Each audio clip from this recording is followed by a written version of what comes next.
एक नमाज जुमा में दिया है। خطاب به مولامون و صاحبمون حضرت بریت الله ارواح را فدا.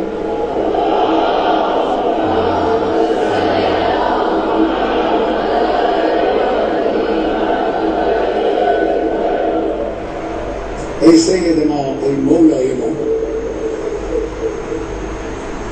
ما آنچه باید بکنیم انجام میدیم، آنچه باید گفت هم گفتیم و خواهیم گفت.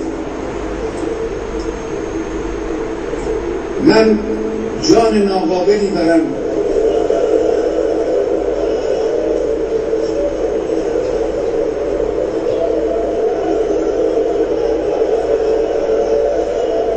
جسم ناقصی دارم،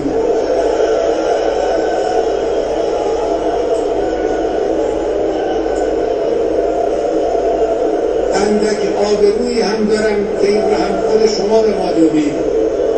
همه اینها رو من به دست گرفتم، در راه این انقلاب و در راه اسلام فدا خواهم کرد. اینها هم نثار شما باشه.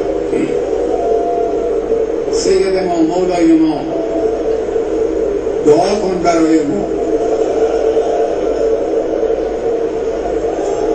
صاحب ما تویی، صاحب این کشور تویی، صاحب این انقلاب تویی، پشتیبان ما شما هستید.